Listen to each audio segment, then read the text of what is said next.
Hi, everyone. I'm Colleen, and Robyn is here. Hi, Robyn. Hello. And we are so excited to have back again Yolanda. Hi. Thank you Hi, for having Yolanda. me. Yolanda Williams. She is also the host of Reiki Radio Podcast. So, any of you always wanting to hear more, Yolanda has a wonderful podcast with many wonderful guests. So, but Yolanda is also a Reiki master. She is the teacher of energetic alchemy. She's an intuitive mentor, as I say, the host of Reiki Radio Podcast. She co hosts the Reiki Rays Global Healing Summits, and she is just an all around amazing energy healer and teacher and certified in wellness counseling through Cornell University. So, also using a blend of her techniques. And we have had her here before. She recently created an oracle deck. So, we will want you to talk about that, Yolanda. Anyway, I think I would just start with all of that and say thank you for being here and sharing your information today. Thank you again for having me. I'm excited for our conversation. So here's the background for the conversation. Mhm. Yolanda simply posted, was that on Instagram or where did I see that post? Do you Yeah, remember? I usually post the link to blogs on Instagram. Okay, so she posted the Instagram on Instagram about her connection with Sophia, divine wisdom or lady wisdom, as many of you hear me talk about here, Isis, the great mother and healer, Ma'at, who is another Egyptian goddess of truth and balance, and Magdalene, the teacher of love and devotion.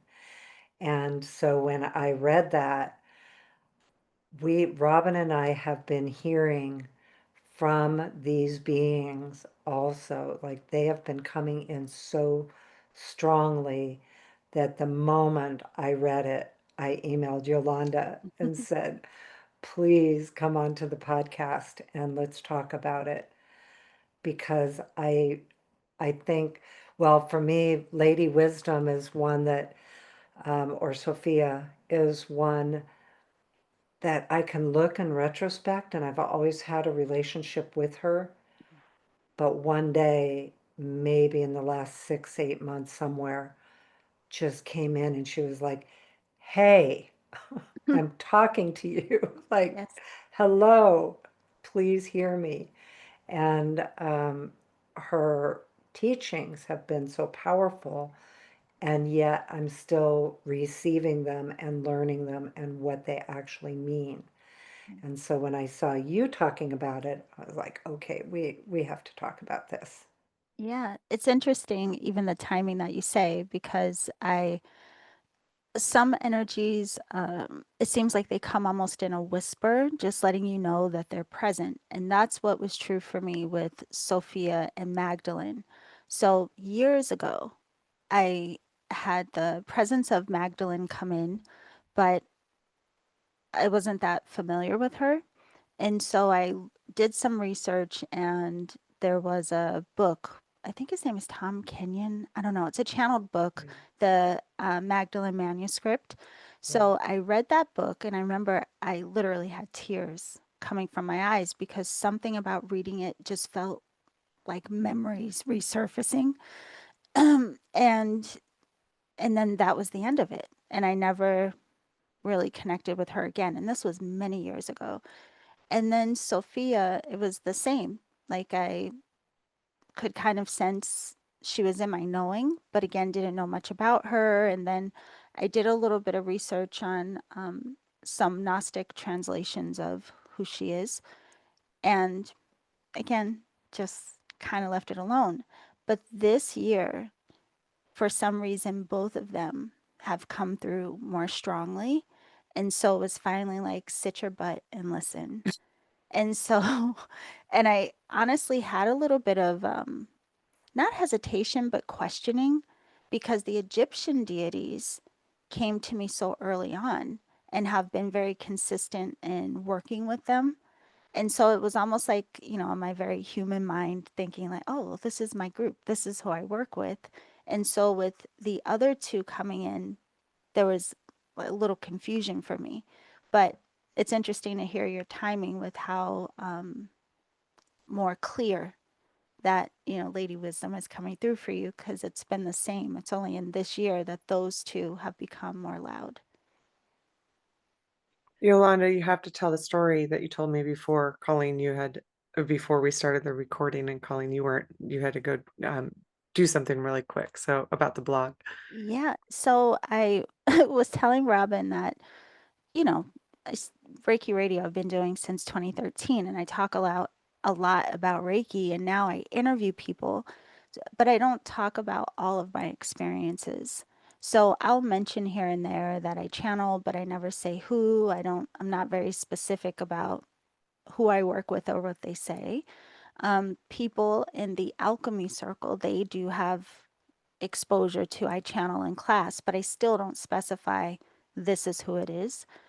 And so the day where this kind of inspiration just dropped in of like, write this blog post and use their names, it was very uncomfortable for me because I was like, well, I'll write about meeting my guides and what that was like. And that's how I started the blog. But I was like, I don't want to use names. And so, but it just kind of felt like almost like stop hiding type of thing. And so I mentioned their names, and even in the blog, I was kind of general with which each goddess would represent, but I didn't, again, go into detail about what transmissions I was receiving from them. But yeah, I had hesitation around it. I felt a little uncomfortable. And so the next day when you emailed me, it was kind of like, oh, like a breath of fresh air. Like, okay, I really was supposed to do that. So yeah, it was interesting to get the email from you. Well, it was such an immediate, like, oh, good. And the same thing, like they're coming in Mhm. a way, and I would imagine many people listening are having the same experience, even if they're by different names Right. or different energies, just the idea. And Robyn was talking before we started the recording of the divine feminine showing up in such powerful ways that I think that those listening may be also having these same kind of experiences Yes. and also not sure how to talk about it. Right. Yeah. Yeah.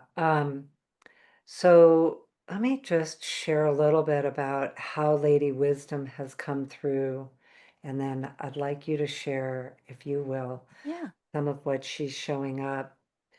And she has been showing up as the feminine at the beginning of creation, so Mhm. before creation, and holding the energy of wisdom, and that energy of wisdom is the creation life force, like Yeah. wisdom is the energy. And so then really listening to what does that mean, because wisdom in one way in our human intellect means one thing, Mhm. but then this is like the bigger energy of what is wisdom. And so what she has shown me, and this is my channeling is metaphorical imagery, Mhm. so clairvoyant, but it's all metaphorical. Mhm. So what she has shown me is a light coming from her, and it travels through, and this is probably because of my own perceptions of what this looks like. Yeah. So everybody, you can have your own, but the light is traveling from her and through the breath of first creation, through the heaven realms, or what we think of as the heaven realms, the universal realms once the universe is actually created, flowing through um, the Milky Way, the galaxy, then the solar system, through the sun, and then finally the energy of it filtering through the moon. And then the energy comes through our soul star, then our crown chakra, flowing through each of our chakras, through our root, and through the earth star, and then connecting us with that wisdom of the earth. And so she's been really specific about alignment Mhm. and how to stabilize through that alignment so we can hear and access the wisdom within. Yeah. And then another time, different times, she's actually taken that alignment through the heart of the earth and then in the infinity symbol back up and then back around again. And so I'm still learning about she's what she's teaching and what she's Yeah. bringing in and how that is, we're doing it in all our invocations and journeys and everything. We go through that alignment, but I'm still in that place of learning about what that means. Yeah. It's so wild hearing you say this for a couple of reasons. So, one, there has been a lot of focus on the chakras. And what I'll say really quickly about that is when I first started with intuitive development, which came about because when I started practicing Reiki, I was having all of these impressions of things that I didn't understand. And so I wanted to understand, what am I seeing? What am I sensing? What's happening? So I took classes in intuitive development, and I did the Akashic Records. I did all the things that had to do with intuition. And after and I would say in the intuition classes when Isis came in for the first time. And then when I started practicing Reiki, it became very clear that this Egyptian pantheon would be very present, almost like teaching me and showing me ways of working with energy. So that's why I became so familiar with them. But then with um, the Akashic Records, after the class that I took, part of the class was that you had to do readings for 30 days, 30 consecutive days after the class. And I did that, but I wasn't really interested in doing readings for people. I was really curious of how can I access this Akashic realm to understand energy work. So I kept going in asking questions about, Reiki and chakras and all of these things that I just wanted to understand with more clarity. And what started happening is these downloads started pouring in so quickly that I had to get a whiteboard and I would scribble like everything that was coming through. And anyway, the information about the chakras came in that I now call chakra mirroring, but it was fascinating to me because the chakras were shown differently, and there was over years that these downloads kept coming about it and whatever. And I thought it was done. I was like, oh, okay, now I understand what this is and it's over. Now, since this presence of Magdalene and Sophia, there's more information coming in about that and a lot of connection to how the balancing and the clarity of them really allow us access into that heart intelligence that's beyond the human mind. So, like, where we have a lot of conditions around love and who we'll have compassion for and all of these things. And we can be kind of rigid around trying to justify why certain people are deserving or not. We really can't access the level of the unconditional piece that we talk about all the time until there's work done on the other levels of our consciousness. So the chakras are coming into play in that way. So it's interesting to hear you say that. Um, the other thing I was going to tell you is the whole surge of the divine feminine. It was some years ago, I'm sure you remember too, where that really kind of highlighted, like everyone was talking about the divine feminine and embracing and remembering and reawakening. And I had some resistance to that too, quite honestly, because I was like, well, the problem is everything has been so, you know, focused on the divine masculine, even through religion, right? And the feminine was very absent. And so I had this resistance of, well, now if we pendulum swing all the way over to the feminine, then what is going to happen? So I was very kind of adamant around, I'm not going to dive into this because for myself, I have to reconcile my relationship to the energy of what is the true essence of the feminine and the masculine. So I was very, a little defiant. And then fast forward to them coming through now, there is a no, there is a reason why the sacred feminine is becoming so pronounced at this time, and it serves a purpose as to why. So I really had to be open to hearing and understanding why, and now I'm not resistant anymore, but it was a little bit of, no, I'm not doing that. And now I am, and it's been very interesting how it's coming through. So I wonder too, with that resistance, um, I don't know that I had resistance to it. I think more than anything, I didn't have an understanding of it enough Yep. to be receptive. Yep. And, Kuan Yin has been coming in equally with these others as well. And she's always been a teacher of mine. And the main thing that she talked about years ago was the divine feminine creating through receiving. Hmm. And if we are overgivers, which many of us in these fields are, Yes. that we are missing half of the creative life force energy.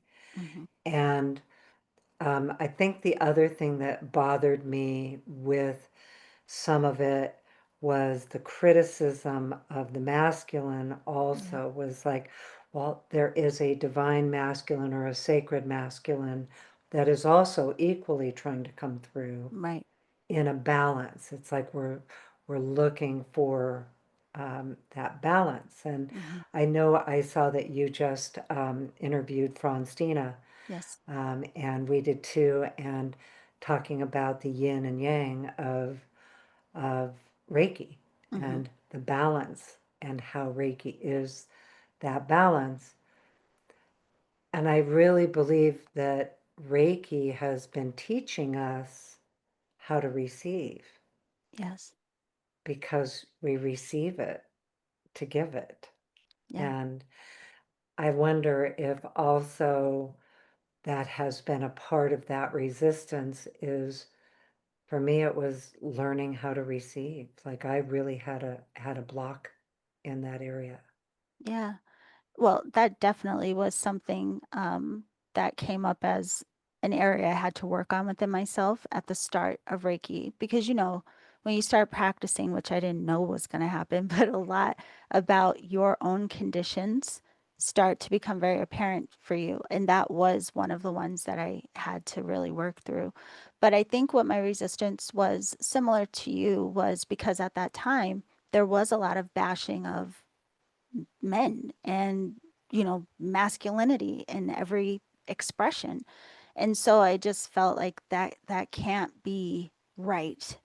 Like we have to be able to we all have wounding around both. So Yeah. we all have this consciousness of separation and wounding around the expressions of how we interpret or identify with masculine, and for the feminine for that matter, how, the repression of emotion and nurturing. And a lot of us haven't experienced either of those energies in the purified way.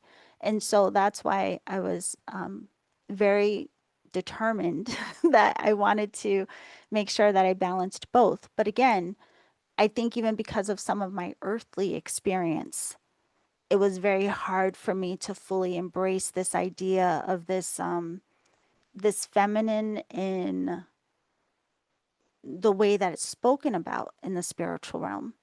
And so again, when they came in more recently, definitely it's expanding my understanding around it. having a deeper appreciation for both the feminine and the masculine. But really, I think how it's helping me is to honor even that that's the expression that I chose to come into this lifetime, and the need to really embody more of that, to accept more of that, to honor more of that. But even having more understanding of how that essence is uh, so important to the level of healing that's happening collectively right now. So, yeah, it definitely a lot is changing, and I'm excited about what's coming through. I'm just kind of curious of, okay, so what do I do with this information? Because I figure when they come to us in this way, it's not just for us personally.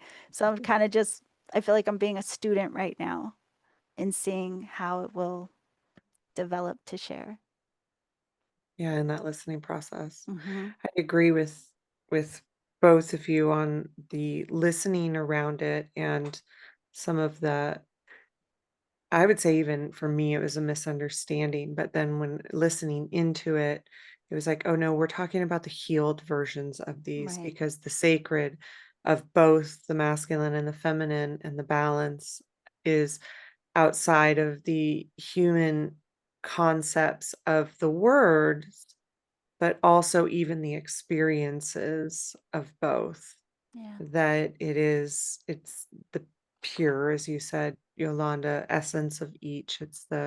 And for me, it was also understanding of, oh, when we're talking about that, we're talking about like a healed version of the divine masculine, not Mm. necessarily maybe what our experience Right. is.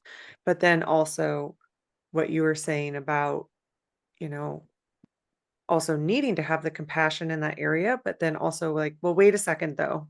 I'm finally like opening up to my like divine feminine in this experienced of masculine world that we've Right. had for so long, and like that's important too. And is it the wounding that I'm having this resistance, and all of those things that are a part of this journey, I think, around these, for many of us, not for Yeah. everybody, for many of us that are a part of this understanding in our own selves around it, and the embodiment, but also then the higher self as well as a part, as is so much of that too.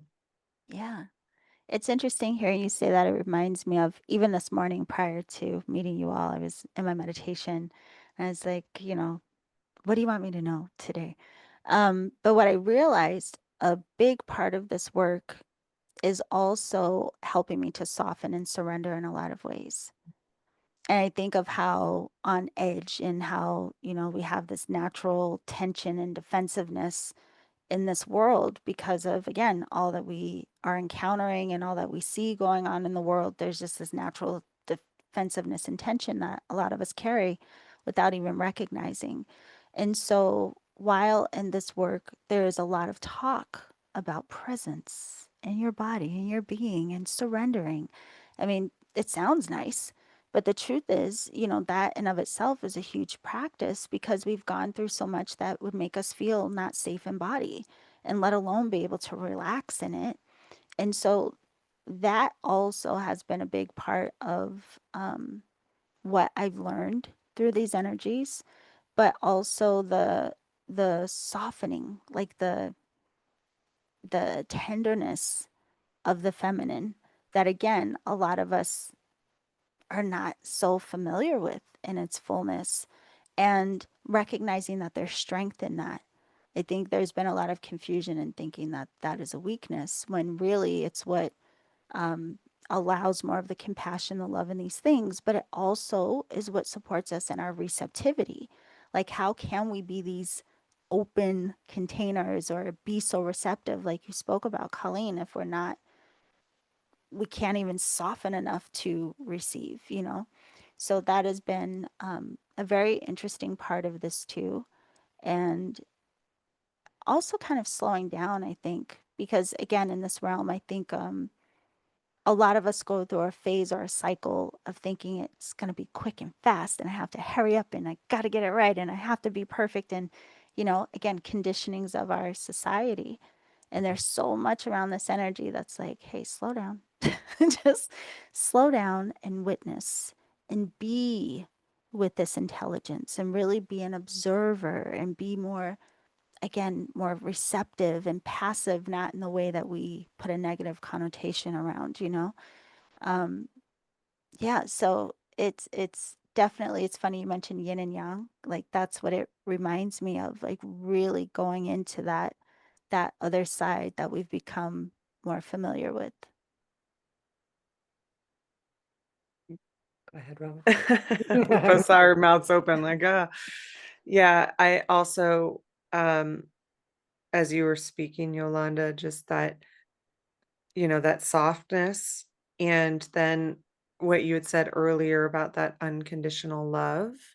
And that is so, as we are talking about this, is, I don't know if we said it on the recording or not, just about what so much of this is needed, and Mm, why I think so it's coming in so strongly, and yeah, that circle of goddesses, or circle of sisters of light, or circle of the divine feminine, but also they are like eternal beings that yeah, are powerful and wisdom, and you know mothers of creation, and all of these things that are also a part of the divine feminine.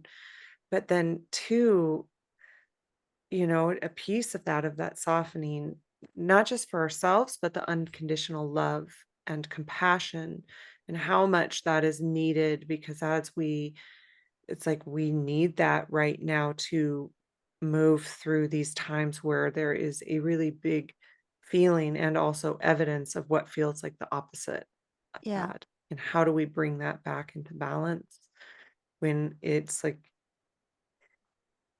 and is that, the answer yeah, of it, of how we try to kind of get on the other side of this space that we're in, and come through the shadow, and get back into the light, or get into the light, or however we want to think about that, because that will be different for however we all think about that.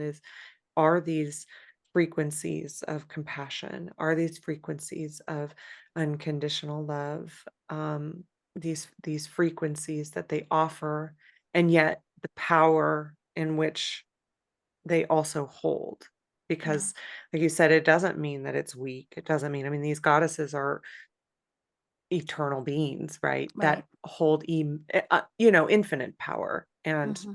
that is true too within their frequencies. Oh, 100%. And it's funny you remind me of, so I mentioned how the Egyptian pantheon, they've been around. Like I feel like God, they've been around. Um, However, I would say Mother Isis was more of a protective force initially. Like I would sense her presence, and she would come in almost like to help me feel, you know, I don't want to say protected, but kind of in a sense, while I was doing certain things, or if I would feel uncomfortable and I would feel her presence come right in. Um, but then now it's working with her in a very different way. But what you're reminding me of, Robyn, is this, there was like this work with Isis for a while, and then later along the line, Mayat came in, and I actually included her in my oracle deck that you mentioned. There's a card dedicated to her.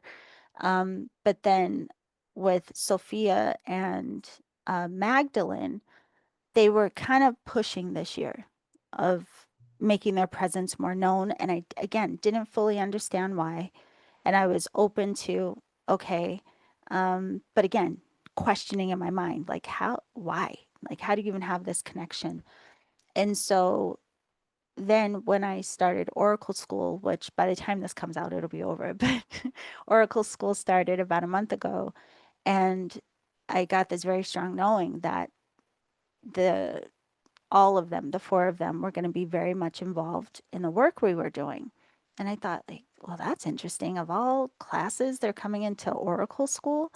But a big part of it was because there has been, and I've been saying this, I think, since last year, this sense and knowing that we all really need to be in deeper relationship with our intuitive nature, especially if we're going to be able to discern with more clarity what's true or not and what we're seeing in the world around us, how we are perceiving and translating so much of what is going on. It's going to be, imperative that we have access and connection to our higher minds and that more purified aspect of our heart intelligence. I mean, just for our sanity, let alone to, emanate that expression within the collective. And so then I understood, okay, maybe that's why they're coming into Oracle school. We'll see. And I am a kind of person, I just trust how I'm guided. So I told everyone in the Oracle school, I said, listen, these ladies are showing up. I don't know why. We'll see as we go. And so it started out that at the beginning of each class, there was this like guided journey where we were acknowledging the presence of them, and they were uh, doing a lot of, I would say, like activation within our receptivity, but a lot of focus on the heart, a lot of focus on the heart. And um, there was like this journey into a temple and this work of alignment prior to entering the temple. And now, with being a few weeks in, now it has been redirected to have this conscious knowing of like the temple is really within. But again, a lot of focus on our heart intelligence. And so within the deck, there's a chakra section. There's 8 chakra cards.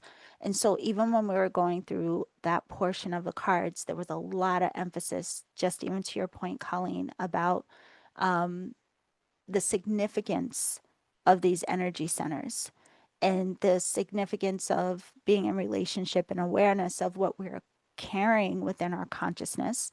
And again, that purification process to allow more of what we actually talk about, not to just say, like, oh, I'm loving, I'm kind, but not you, not you over there, Yeah. right? Right. So it's like, how do we really embrace? So they've been focusing a lot on the embracing of the light and the shadow. So I described it this way, even in the summit, of how in this work we become very aware of our lower mind, our fears, our doubt, our worry. And then we start to become very aware of this higher mind. And then some of us go through this tug of war of like knowing, like, don't respond in that way. But we still have an attachment to the old. So, there's this conscious choice of who am I going to be in this moment, right?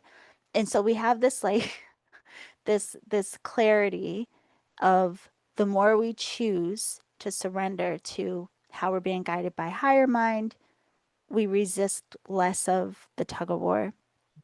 But the way they were explaining it as well is that yes, it's important to acknowledge the truth of what we hold in consciousness that we may call the shadow. But when we're also in relationship with that higher aspect, we view from the higher mind so that the lower can be embraced and be acknowledged and be nourished and forgiven and given compassion, blah, blah, blah, blah, blah. And this is where the transformation and the purification comes. Because the more we have that tenderness then for ourselves, we can genuinely start to have it for others. But it seems like the chakras are just like a clear kind of pathway to how we do this. And so again, I'm sure that at this time there's going to be more people that are answering that call, that questioning of who am I, what's going on this planet. And so there's going to be a lot more people wondering how to translate this whispering and this screaming that's finally coming through. And so I think that's why they are making themselves more known to us at these times. Well, I think that's, to me, what I'm hearing right now is let's even talk about the how to, Mm-hmm. because many people listening may be hearing that whispering and, we all have many different methods that we have received guidance in the past. And, certainly a lot of mine was through my shamanic training, but really the Reiki energy, using the actual energies of Reiki to find that temple within, Mm. to access those levels of consciousness, and to really let those chakras all have a voice. So it's one of the things that we teach is whole body listening, with the awareness that each chakra has a perspective that is part of our intelligence and needs to have a voice in any kind of decision making or contemplation that we are in. And I feel like that's part of that alignment, is to bring in, I wrote an article about mind management, and I talked about the perception triad. So Mhm. the head brain, heart brain, gut brain. But really then with this work with Lady Wisdom, it's expanded out beyond that. But then she says, just go to your immediate divine brain, head brain, heart brain, gut brain, earth brain. Like Mhm. it's now 5 of them Yeah. that we are engaging with. And so I think I'd like to talk a little bit too about that how to, because, and how are we using Reiki energy to actually go within, so people listening can think about that. So Yeah. do you want to go ahead and start on how you're doing that? Yeah. So there's two ways, both related to the chakra system. Um, the one I would say that was most familiar first, but explained to me differently later through working with them, is very similar to what you say. So I was always very curious about Reiju, or the attunement, like what is happening. And as I was exploring it more and studying other philosophies, it wasn't that dissimilar to me than what people call Kundalini awakening, but in a very, like in a more gentle kind of way. Um, and so with working with them, I, well, even before this, I'm the kid that questioned everything. It's like, why? But I was also curious about, well, in from the religious side, why is there this emphasis of him or the masculine? Like, why?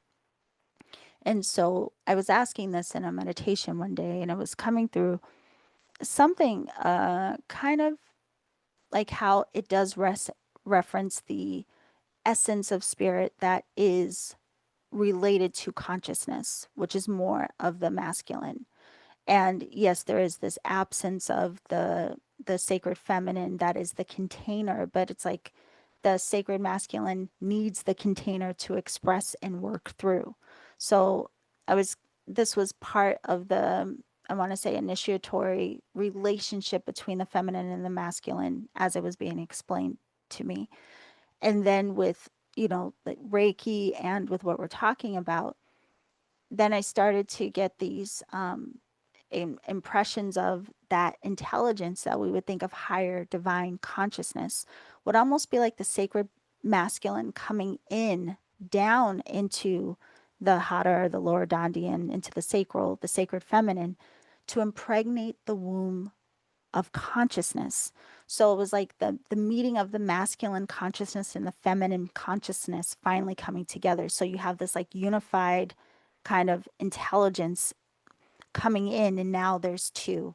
And so in that connectivity, or that activation, that awakening within the sacred feminine, of the nurturing of the sacred masculine, that's similar to how we see like the DNA helix, or again the kundalini, the two snakes, whatever. But the feminine and masculine then start to rise in unison.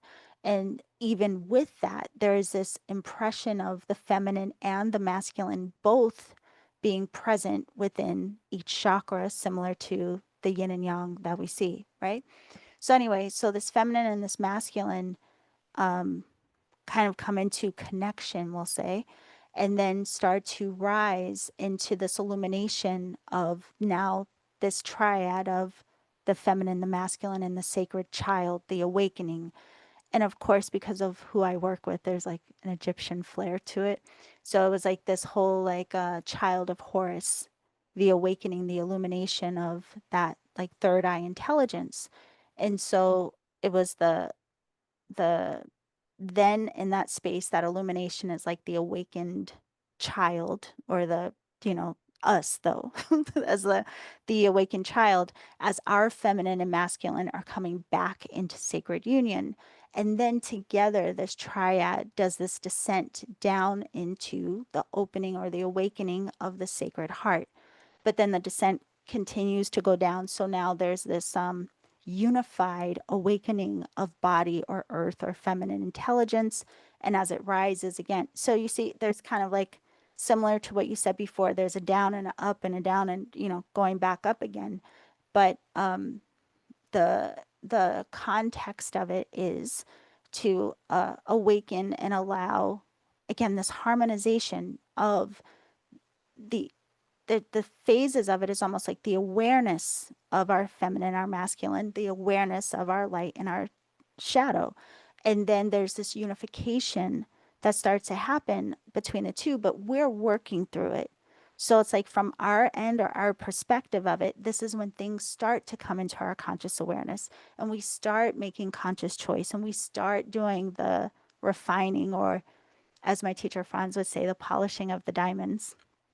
So, but as we go through these years of practice and things become more clarified, that is what is happening. Like this up and down, as you say, like each passing of this is just helping us to clarify more and more. But we have to be consciously engaged in supporting what we're becoming aware of and our choice to be engaged with these points of awareness in terms of how then we are choosing to behave, how we're choosing to speak, how we're choosing to perceive, and again, kind of softening the resistance that will come as we change and re-identify.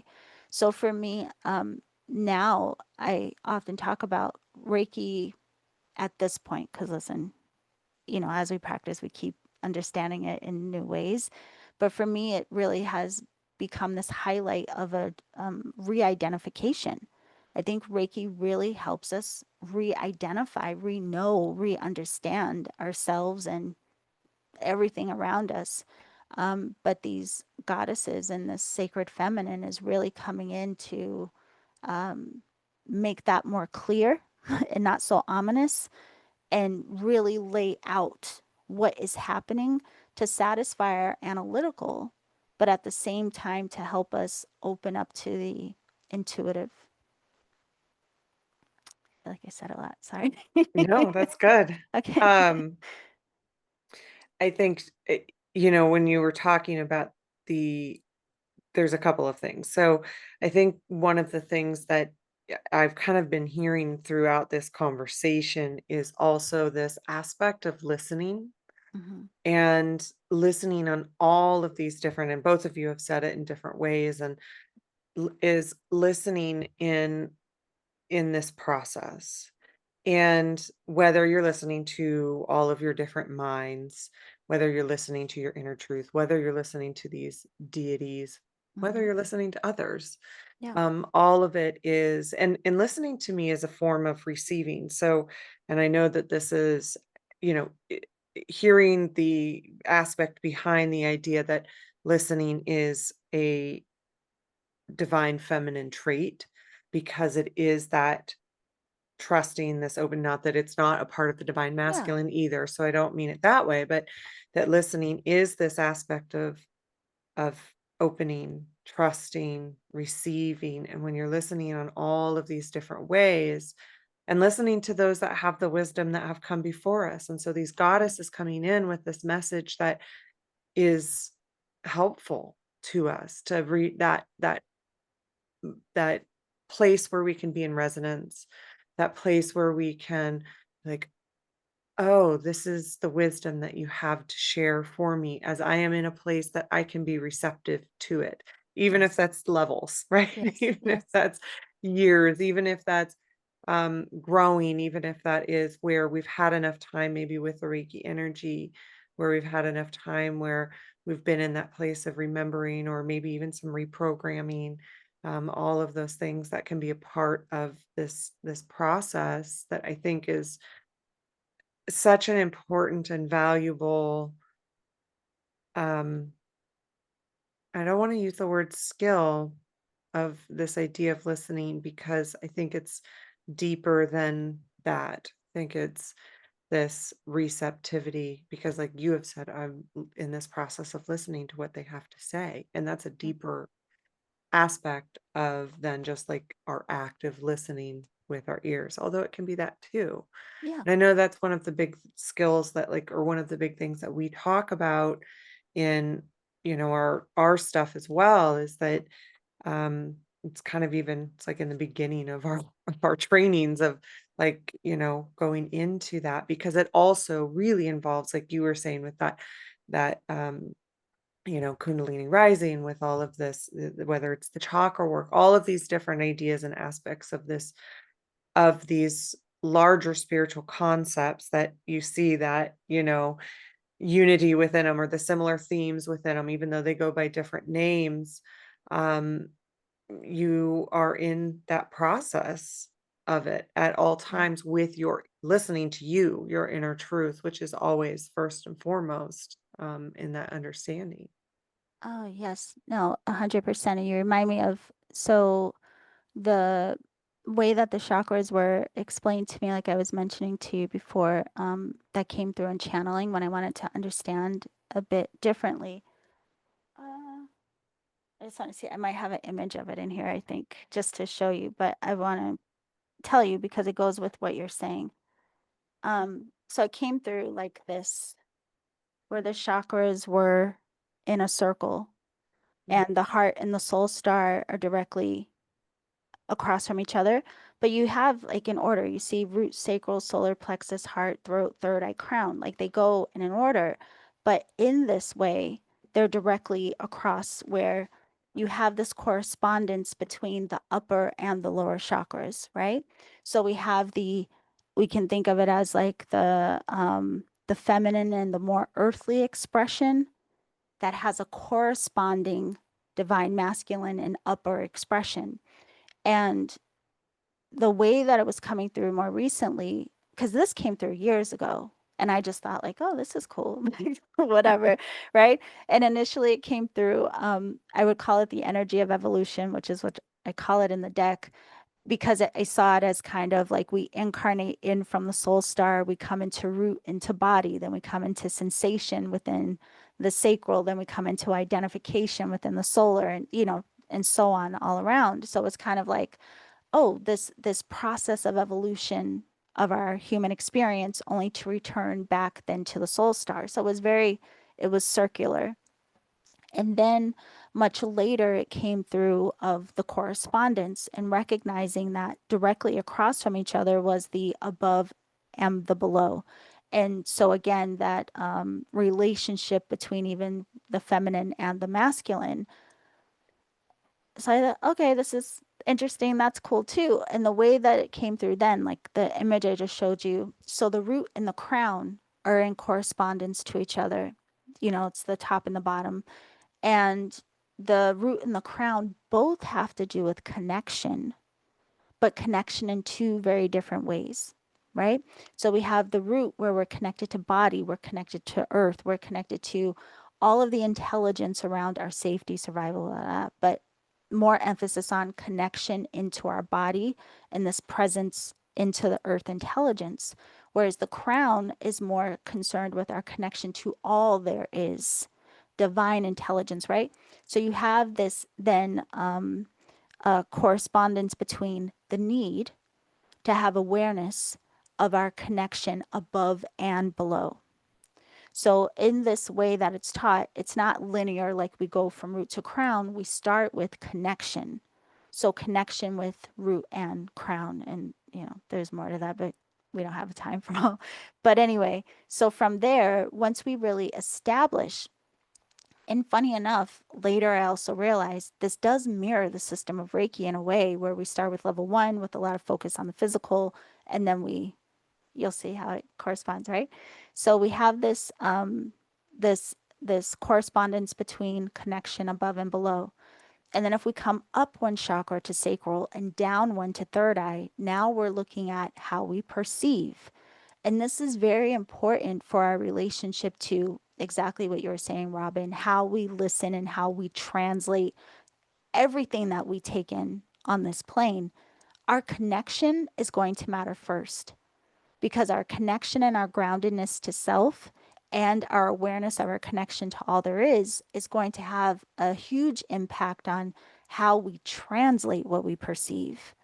And so the connection then moves into the perception at the level of the sacral and the level of the third eye. So perceiving through what we feel versus perceiving like what we think we know, but the analyzing and the intuitive resonance. So anyway, there's this working with these feminine and masculine above and below of our level of perception.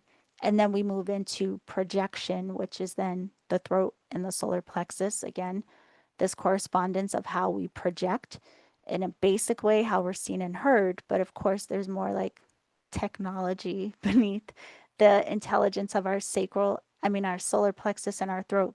So anyway, we do this connection, perception, projection. We do this work and they lead their direct pathway into then that sacred heart intelligence. So it tied back into what years ago I was coming to understand, that we have to, again, just like in Reiki with the 3 diamonds, right? Or the upper, lower, middle Dandian, there's this focus on body and connection and presence. And then even following the symbols, we focus on the nature of our mind and our emotion. And then we move into, now I can recognize non-duality. It's the same thing. It's this level of what process we have to really allow ourself access to that pure heart intelligence. So I say that to say that's a path that we can follow. I think the chakras in any layout or format kind of reveal for us a path that we can take to really and it's not necessarily, we bounce around through the different Yeah. parts that are revealed to us, but it also, I think, shows that it does take time. And I always think that's important for all of us as practitioners to remember, there really is no race in this. And the more we like slow down and pay attention to what we are perceiving and experiencing, the more wisdom then is revealed to us about this path of humanness and what it means to awaken while we're still alive and in form, and what it means to allow this expression of compassion and all of these things. So I love working with chakras in that, because I think it gives people it satisfies the analytical of understanding what the roadmap is and what we're doing. So then do you have a specific like method that you use with Reiki for these journeys or meditations? Are you working with individual symbols? I know we all talk about, Yeah. working with Reiki, and so it may be more general Mm-hmm. for us, but when you're teaching, are you teaching a specific pathway then that listeners can hear of how they can access this too? Yeah, so I like to teach it in phases. One, so it's not overwhelming, but then also so that it's not just information. Because I'm one of those people that, I have to have the experience myself to really understand. So I like to present things to people in the same way. So always when I teach, I do provide the information, but there's always guided experience or journey that goes with it. So you can then translate however you want. But in terms of Reiki, yeah, so Reiki level 1, I do focus a lot on connection with ourselves and a lot of focus on the different meditations like Joshin Kokuho and these sorts of things. So I really think for level one, I like the experience of people coming into that awakening of how do I see myself and what is held within my consciousness. What do I really think and what do I really feel? And how can I use this intelligence of love and compassion, Reiki, to really support me in being able to become an observer? Because I think one of the hardest things for people that are maybe resistant to this work is seeing themselves, because we are so used to, either denying, hiding from, or validating, making excuses for why we are why the way we are, rather than being able to just observe it with the understanding and having compassion for what we've been through and why that may have informed us the way that it has. So I like to start there. And then when we get into level two with the symbols, I get very excited because the symbols for me also have become these pathways of consciousness. So I really like to work with the symbols from the lens of what are they mirroring back to me that's already an aspect of my consciousness. So, like, even with the first symbol, I really like to work with it in the way of what is it teaching me about directing my mind, but not just directing my mind, but realizing that the divine is present in all that my mind can perceive. And then with the second symbol, I really love the story of Senju Kanan and the connection to that. And also, Kuan Yin could fall into that. But how this level of compassion really is what supports the allowing of the observation and the knowing of who we are, the human experience, and having that softening then of having compassion for us witnessing other people having a human experience. And so, and then again, with the third symbol, I like to work with that intelligence and how is it showing me that I am separate from no thing?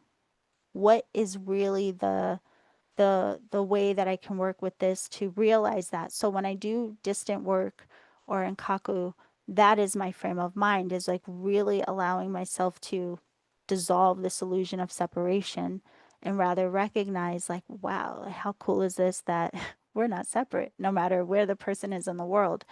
So I definitely use all of the tools within the system of Reiki from a lens of what is this revealing about human design? What is this revealing about our function? What is this revealing about the impact of what we go through and what it is we're starting to wake up to? And I would say part of that has just come from that I didn't only study Reiki, like similar to you, Colleen, like you also study shamanism. I've studied, and I still do study Hermeticism and all of these other philosophies that give me a wider view of what all of them are pointing to. They're all pointing to the same thing. So there's kind of like this infusion for me of, well, then what's really being revealed and how can it really support us? Yeah. I love those definitions. And one of the things that you've talked about that I do think is part of the evolution of everything we've talked about Mm-hmm. is the asking questions. Yes. And since you brought up the Egyptian pantheon, when I was in Egypt and was with Sekhmet directly, and I, walked up to her and I was like, I don't even know what to think or feel or ask or anything. I was just there to be present, but feeling like I should be, like saying or doing something. And she just said, learn to ask the questions you don't know to ask. Mm. And I think for me, that has been one of the biggest how-tos with Reiki is just simply I'll activate those symbols within so they entrain me to a higher level of consciousness that they have. And I'm listening for the questions to ask. And the reason that I think that is an evolution is that in my generation, certainly at 68 years old, asking questions was not really taught. Yeah. We were to be told what to think, and we were told what to believe, and asking questions was not quite a, I was fortunate in my family that I didn't really get like huge suppression of it, but definitely in the, children are meant to be seen and not heard, and also only seen at certain times, Yes.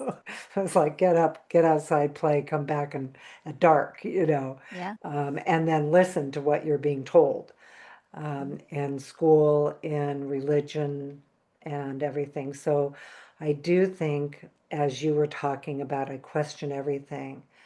To me, that's one of the keys is learn how to listen for the questions. And it's one of the things that Reiki has taught me with the receiving, because I didn't even, like, a lot of times I was like, I don't even know what questions to ask. Yeah. And so that's what Sekhmet was talking about, is listen for the questions you don't know to ask, and what an evolution it is for us that we are now in that place of asking questions to find our own inner truth. And then an energy like Reiki that entrains us to, it entrains our consciousness, it lifts our consciousness, Yeah. to that higher place to even get to some of these questions or philosophies or wonderings. Yes. Yeah. No, it's so true. And I think that reminds me of, again, my teacher Franz always talks about keeping a beginner's mind. And that's quite easy for me because I am just a naturally curious person. And so I never attach or cling to thinking I have the absolute right knowing around anything. I'm always excited at the potential of, oh, wow, this is how I understand it now, but who knows how I'm going to understand it, a year from now, right? And even with the chakra mirroring that came through over a period of years. And so again, like in this work, um even listening to the gentleness of your voice, Colleen, it's interesting. I always think of anytime I hear you speak, there's such a it's so it just softens you, just the sound of your voice. And I was having flashes of having being in your class like back in 2011 or something. Um, but anyway, it a lot of this work has again pointed to, interestingly, that intelligence again that is so expressed through the feminine of just slow down and soften, and we'll approach it more with like the masculine, like hurry, hurry, I gotta get it, I gotta da da da da da da da. But if we stay with it, it really does. Like it starts to naturally, I think, in a lot of ways, harmonize that sacred feminine and masculine in us. Even if we don't consciously know what's happening, we'll start to see it in how we start to behave and what we start to question, and how we start to perceive, and how our response changes and interaction within our relationships in our lives. There's this. So I just want to say, too, for people that may be like hyper analytical, you don't have to worry about getting this right or wrong. The process is going to initiate for us just by, um, I want to say, being in connection with the intelligence even of Reiki, or the intelligence of the heart, whatever brings you in. It could be any system really, but it's our own like devotion and dedication and curiosity and willingness to practice, even if we don't know what's happening. Because again, I could have never imagined what Reiki was going to expose me to or crack open to me. I thought I was just going to go lay hands on people and be like, ooh, this energy is so cool. Like, I thought that was it. So, what actually started happening in us having this conversation was not on my bingo card. Like, I didn't know. So, I just say that to say, for anyone who is feeling called and wants to go deeper, just practicing is going to awaken more in you and clarify it more in you. Um, So you don't have to worry about getting it right or wrong. Just stick with your practice and see what continues to emerge.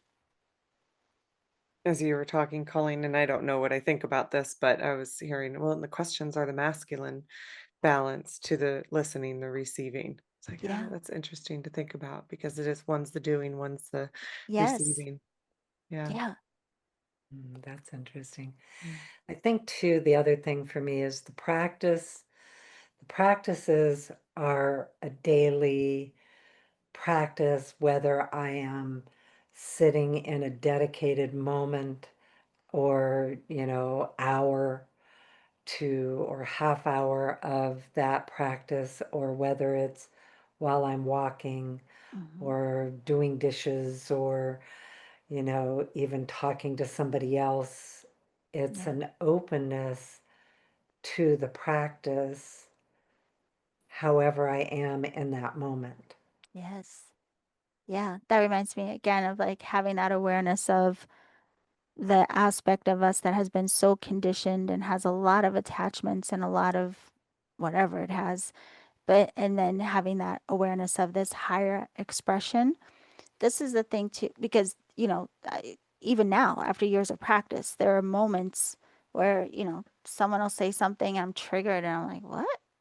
There's this like quick pause of soften, right? Like you don't let your ego try to defend or, put down your sword, that type of thing. And so, yeah, I think a lot of us don't realize how much the practice happens more often when we're not just over, you know, in a session or practicing with the intention of practicing, but that all of those things that we practice really then help us with how we're functioning in the day to day. And that's the beauty of it. There was something you said, it reminded me of something else though. I completely forgot. I don't know. It just, it left me. It'll pop back in. Yeah. Yeah. Yeah, it is so true. It, like you said, when you are, and especially right now, like, and then with social media, it is so easy to just go into that triggeredness. But also within that, there is this level of, okay, what is this? What is Yeah. that underneath that is ready to also be let go of Hmm. today? Yeah. So that that higher version of ourselves can be a part of our daily life and part of living that practice. Like you said, that higher bit, but then also the embodiment of the higher bit that Yeah. is there. And because that's really, I know that's really what this all comes down to, right? Hmm. Is like, and what matters about these practices, anyways. How can we not only understand the embodiment of love for ourselves, Hmm.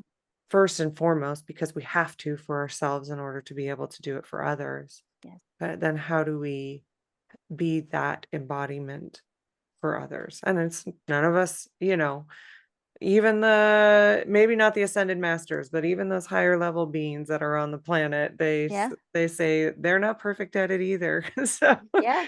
we are all kind of continually like moving through that part of our practice as well, not just when, like as you said, not just when we're on the table. Yeah. And, it's so funny. I remember what I was going to say now about the awareness of our true self, but that's that part of the higher aspect that we become so consciously aware of. Um, that is meant to then have this compassion for the part of us that does get triggered and want to react, or and sometimes will. Yeah. There are times Yeah. where, I mean, I just am like, meh, yeah. So, you know, but it's again having this compassion for ourselves, because sometimes we'll go like, oh no, I didn't get it right. I did not live the principles of the Gokai. It's like, no, but part of that teaching is love yourself anyway. Yeah. Have Yeah. compassion anyway. And then, just acknowledge what it was. And then next time, you'll get plenty of opportunities in this, it just next time, give yourself a little more kind of, diligence in, I'm going to try. It's all experimentation. I think all this work is experiential of showing yourself and giving yourself the evidence. that it's not weak to be kind. And then what I was going to tell you about the expression of, true nature, it came up in conversation in one of the classes the other day. It was channeled, so I don't know verbatim, but it was essentially these guides were coming through, um, kind of laughing in a way of how much stress we put on ourselves, or this expectation of, it came through kind of like, you all have this anticipation of there's going to be this moment where you just totally illuminate and like, oh my god, I did it, I'm expressing my true nature, and I'm here. And the point of it was, they were saying, you all are in that expression more than you recognize. It's already so. So, like those moments when you are, walking down the street and you just, for no other reason than the beauty of humanness, you smile at another person. And any act of kindness where you're not doing it for something in return, but to your point, that you made before, Colleen, even in your ability to receive with grace. It's like all of these expressions of how we already function are giving us glimpses of that true nature. It's just a matter of, like systems like Reiki and these different practices show us how to allow that to be more at the forefront and be more prominent in our expression, but it's already there.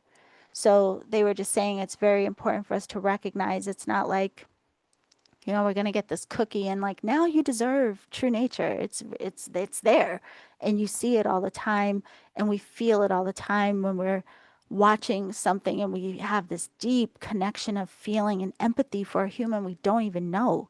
They're like, that's your true nature. So anytime we're in this loving, compassionate expression for no reason, you know, there's no other motivation other than this is just, I'm in my humanness. That is it. And so it's also helpful for us to recognize that it is already so. And I'm already like good enough, so to speak. I'm already this beautiful emanation. This intelligence already exists within me. But now that I have an awareness of it, it's up for me in my practice to be consciously engaged in how much more I allow that to come through in all level of my expression. I And have maybe we compassion when it doesn't. and may we have the wisdom to notice it and Yeah. experience it for ourselves. Like, Yeah. like notice it and then like, oh yeah, like you said, that moment where we're like, that's it. And we Yeah. notice it, and then can we experience it in that way as well? Because even though it is our true nature, sometimes we forget to actually experience that we're in that true nature. Yeah, and it's interesting because I think we notice it more outside of us, even though we may not label it as that. But when you see these acts of kindness, like you say there's a news, there's people suffering, something happened, and then you see how the community really steps up to support and rally, and you're just like, oh my gosh, like that's it. And we really can, again, it's funny, it's almost like we can recognize it so much easier when we're witnessing it rather than always when we're experiencing it. So I love that, Robyn, to acknowledge more of when we feel it. So even we become more familiar with it and its presence. Well, I think that it's also a part of what is going on right now is the balance of how much human shaming there Yeah. is, and really acknowledging the truth of human beings is we love greatly. Yes. It is our true nature to love greatly. Hmm. And even with people that we disagree with or have a different viewpoint, to realize that we love greatly. Yeah. And sometimes looking at the negativity bypasses the depth of love that we actually are. Yeah.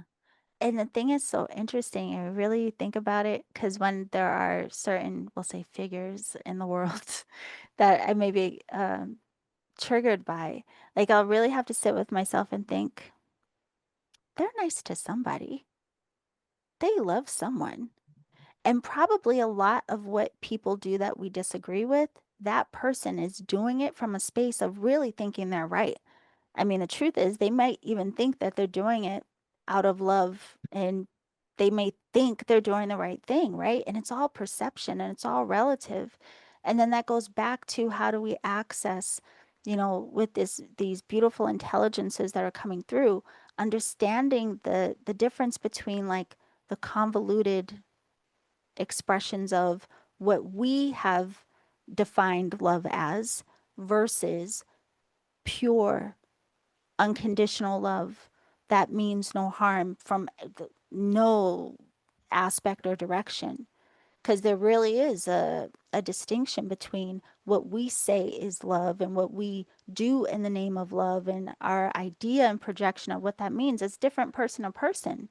But that unconditional love that is just true and is not changeable based on our projections, that's the part that we really want to give ourselves more grace to know is accessible to us, and to know, to your point, is that's the truth of who we are at the core.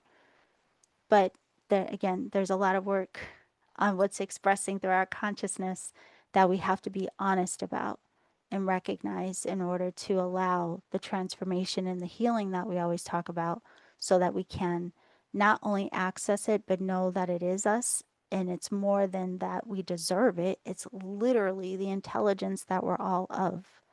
So, I mean, it's exciting to even think that that's where we're going, and seeing again how these conversations and this work is becoming more, not even just more accessible. I mean, it's everywhere. I mean, I remember where people are like, Reiki, what is that? Like, what are you talking about? And now people at least know, like, oh, that's that energy stuff, or that it's in hospitals. The way in a short window that it is awakening as something supportive for us collectively is just phenomenal. So I'm excited to see where this all goes, and that these beautiful energies are coming to teach us in the ways that they are.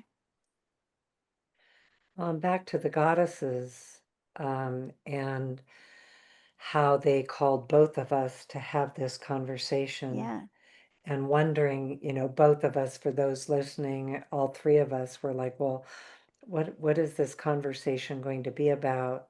yeah, And so we didn't know, are we going to define each one? Are we going to talk about each one? And now listening to our conversation, I just trust that these are their messages. yeah, This is what they're asking us to be receptive. And one of the things I've been doing is, well, first of all, I just continue to ask to receive, because a lot of times I don't know how to sort through it all, right? yeah, So when we say the how to, it's like, I don't know. So I'm just going to receive. yeah, And I activate Reiki because I know it will entrain me to a higher level of consciousness.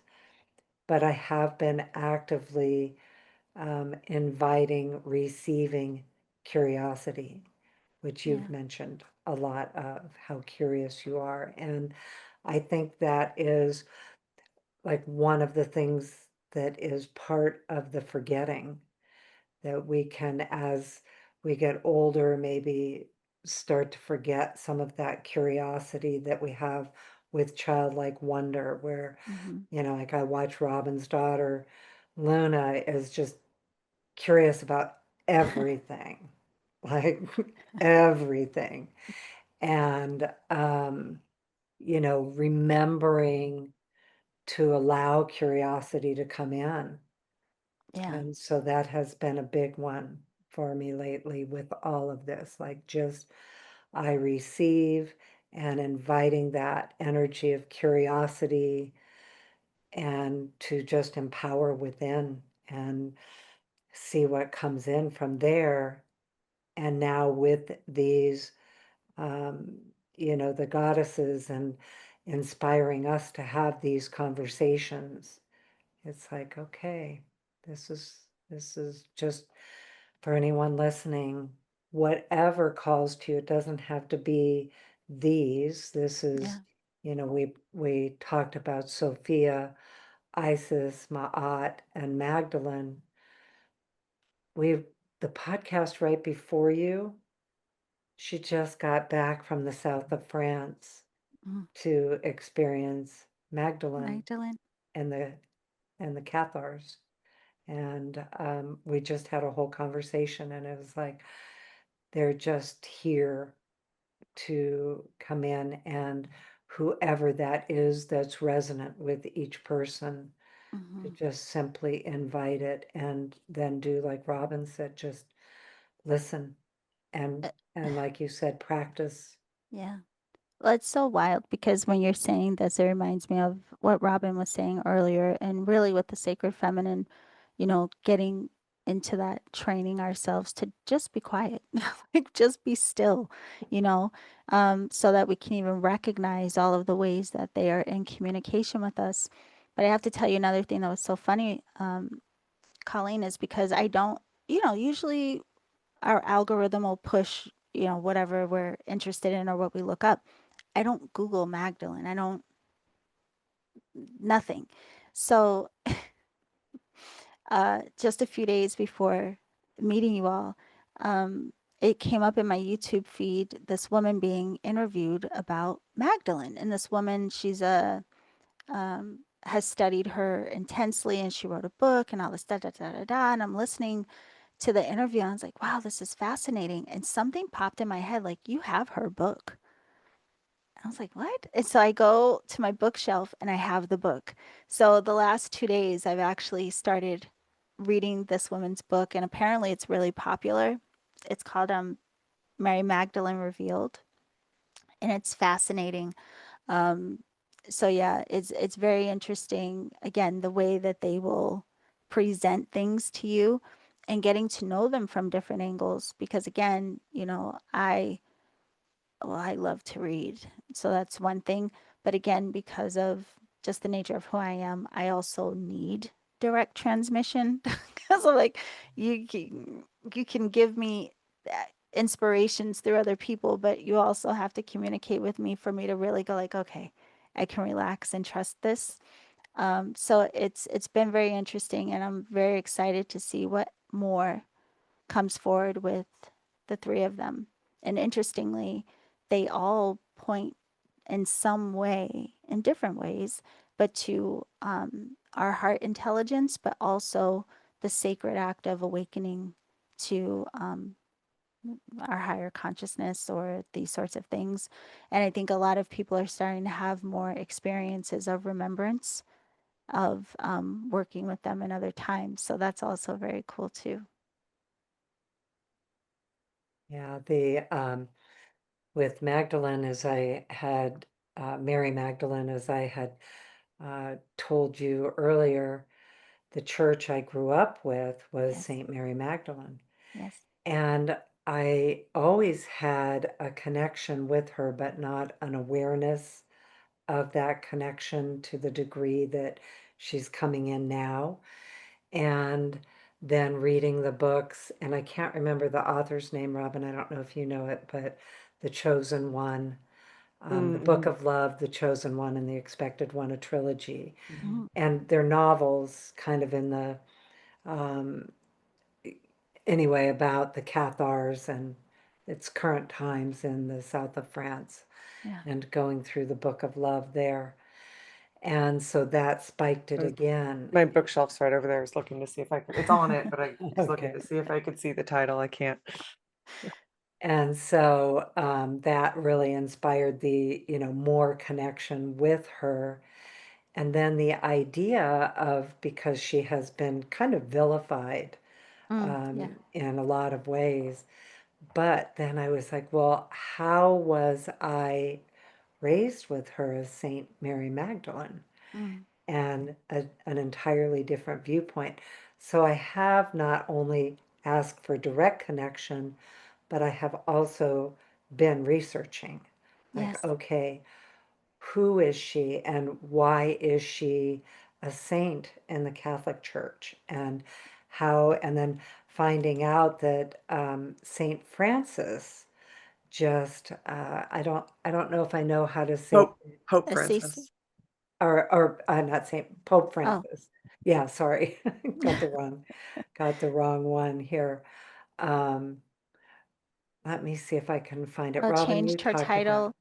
How he Yes. changed her title, yeah, Yeah. from changed the her title. was it Hmm. prostitute to or something? She was known as they called her some kind of prostitute, and then now is like a almost like a repentant one or some type of apostle. Yeah. An Yeah, Yeah. apostle. that she Yeah. is, yes, the apostle to the apostles, Yes. that she is the first witness of the resurrection and the one who encountered the risen Christ outside the tomb and brought the news to the disciples. And then in 2016, Pope Francis elevated her liturgical memorial to a feast day, and it said he gave her equal standing with the apostles in the church calendar. Yeah. So, and that she represents devotion, courage, and love. And the word you've used a lot is the role of witness, being chosen to proclaim the resurrection. Yeah. Yeah, You know, so it's funny too. I was thinking like, oh, I love that you just got back from Egypt, and again, that's on my to-do list. But I want a very specific kind of plan around that, you know. So anyway, but it reminds me of I would that I told you I was very curious. Like, why would Sophia Magdalene come to me? Like, I didn't grow up Catholic, and that was my association, like just with Christianity. And I'm like, I'm not even that familiar with her. I mean, I don't even know what she's about. And so when I finally did drop my resistance and she's been coming in, actually, I don't think it would have mattered if I resisted or not. Like she's been very insistent this year, she and Sophia. And interestingly, in now reading about her, there are stories of her and Yeshua being in Egypt and training there. So there's also a lot of association with her being somehow connected to um, the priestesses of Isis. So that's like a whole nother thing too. So for me, I was like, oh, okay. Of course, again, humanist. I'm like, oh, that makes sense of why she came to me. All right. But yeah, there's a connection there as well. And then with Sophia, that it's fascinating to me because she really highlights to me how much healing um, that is necessary for me about around the sacred feminine. You know, I remember when I first came into this work and hearing a lot of people referring to the divine as, I would hear some people say like Heavenly Father, Holy Mother, like referencing both aspects of the divine. And I thought it was so fascinating. But even just from distant conditioning, because my mom isn't religious, so it wasn't like pressed on me type of thing, right? But even that, I was like, am I allowed to say that? Like really, right. And so it's interesting now, hindsight, looking at how much healing around the acknowledgement of the prominence and the sacredness of the feminine has had to even be, refined in a lot of ways just to get to this point of now saying, okay, take me in. Like, what is the work around this sacred womb, and what is that really symbolic of, and what really is this true nurturing and power of the feminine? And yeah, so I can't thank you enough for reaching out and saying, let's have this conversation, because I don't think I would have done it otherwise. But now that we have, I'm like, hey, well, now I'll just talk about whatever she says to talk about. Even with the chakra mirroring, I've never talked about that in this way, like in classes, but not publicly. So you've got a lot out of me today. So I'm very thankful for that. The listening. Yeah. Yeah. The Well, I listening. Space loved to listen to you. I love your example of the chakra marrying because I've also always seen it in a circle. Oh, Yeah. isn't that why? I mean, it's like you can't even make this stuff up. Yeah. It's incredible. Yeah. So true. Yeah, and from a shamanic viewpoint is where a lot of that came in with the awareness that so often we ignore different parts of our perceptions Yes. and we're not listening to all parts of us. And that's where it came in, and it actually showed, again, metaphorical imagery of using a talking stick Mhm. when you have a big decision to make, and let each of your chakras have a voice. Oh, like a And council? listen, yes, to listen to it. What does the root chakra have to say? Because so often in a lot of my early training was drop out of your head and into your heart. Mhm. But it's like, but the head's going, well, I have something to say about that. And it's like, well, we Yeah. can't ignore that part either because we live in the human world. Yes. And so that's where it all came through, was like, we need to listen to all parts of us, not just one part. Yeah. And so it showed that circle, the chakras in a circle, and to let each part have a voice when you have a decision or a curiosity or whatever it is to give Wow. your whole body the opportunity to, not only are we listening to the divine, but we're listening within, and the Right. divine within, and the Yeah. human within. Yes. Because A I lot of live here. listening. I am actually in this body, and I Yeah. have the human things in the 21st century to manage and to live through and to help where I can. Yeah. Um, I was chuckling when you guys were talking earlier about the, moments of, yeah, I'm not so spiritual after all. It's like, rah, Yeah. just for today. Just for today, just for this moment. Yes. But Yes. it's funny you remind me of too, just one other little like tip or support for people listening. Don't ignore the fragments that may come into your awareness. Because even like I said, like with the chakra mirroring, that happened over a year. It was like I got a download. I thought that was the end. And then like a year later, here comes more, And now fast forward, that had to be at least 10 years ago. And now I'm now getting more information about it from these sacred feminine energies. So just sometimes you may receive insights and you don't understand. I didn't understand why Magdalene and Sophia were showing up in my space, and it took a while for them to start revealing that to me. So I just say that to say don't discount or dismiss things just because there may not be a full picture painted for you yet. Really do acknowledge, even if you write it down, and you don't have to necessarily chase anything, but just be open to the awareness that some things do come um, in stages, so to speak, for whatever reason. So just, yeah, don't ignore what may seem like a incomplete message. Yeah, I that's think great advice, also, Yolanda. Yeah. and also letting go of preconceived ideas Yes. of, like, in particular in these discussions, who these beings are to each one of us. Yeah. We can all have another truth that Yes. goes with that. But also for me, it's like learning, as you said, I want to learn on my own Yeah. from them rather Hmm. than what somebody tells me to Right. believe about them. Yeah. Uh, Yeah, I love both, and I love that it's interesting to me. It's fascinating to me. I feel like, for example, if, one day I heard all of the downloads you receive from them, and then in recognizing whatever I received, it just paints a bigger picture. And so it is very fascinating to me. But I do think it's also important for us to start acknowledging the ways that we can also receive these inspirations from whomever we're working with, or whomever wants to work with us, because that may shock you. So you never even know who that may be. But yeah, it's an interesting journey. And again, I'm very thankful that we get to have these conversations. Isn't that so true? Hmm. Yolanda, tell everybody where everybody can find you.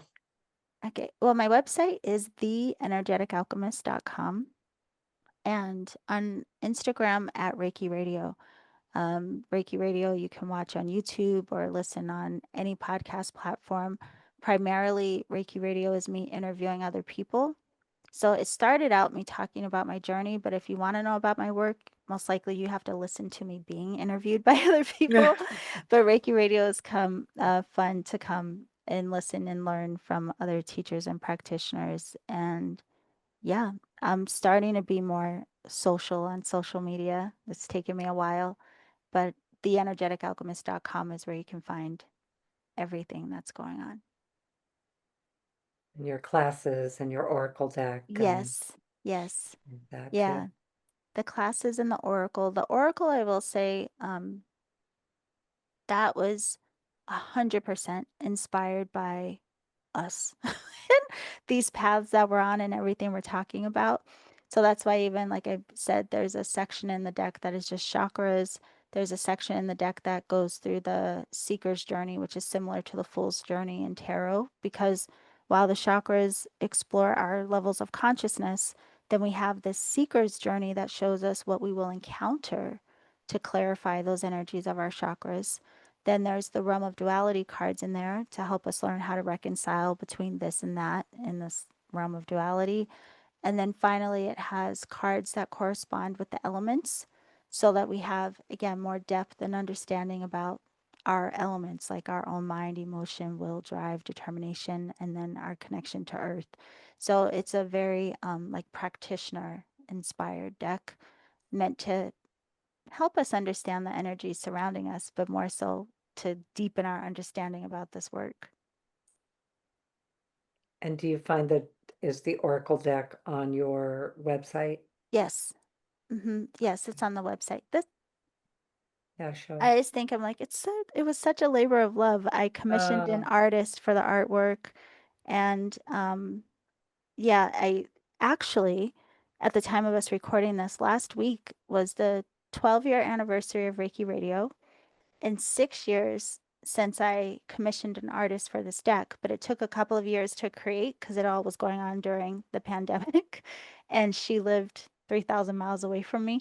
Um, yeah, so the deck has been out for a couple of years, but it was such an incredible process, and it was wild working with an artist because it's so similar to what we've been talking about. I was just emailing her details of this is what I want, a card to have these elements and these things. Like this is one of the cards, for example. mm, And um and she would send back a sketch, like translating my imagination. But it was wild. Like we had this weird synergy going on between the two of us that seemed almost impossible. But again, it just was one of those experiences that highlighted our connection and the right. possibility of what we can all do in working together. So, yeah, but it's available on the website, and there are videos I have of free classes to support people who don't know how to necessarily read Oracle beyond the guidebook. So I want to add one thing about the goddesses for anyone listening. Always remember you can invite any of these enlightened beings. A lot of times I think people think they have to wait Mm. for them to come to them. But we actually, they like us inviting them also. So they're in my ear, like, say it before you finish up, Yeah. that anyone can invite them to be there, and that you do get to have your own experience of who they are for you and Yeah. how they touch you and what they're bringing to you. And then the fun part is we get to all share Yes. some of the commonalities, some of the uniqueness of what is coming through. And it's like, oh, you're right. Oh, yeah. So Yeah. yeah, they wanted me to finish with that. It's a beautiful message. Hmm. Okay. Well, thank you so much, Yolanda. As always, it's just the best having conversations with you, and your wisdom and everything that you bring to the space as well. And for us, you can find us at reikilifestyle.com.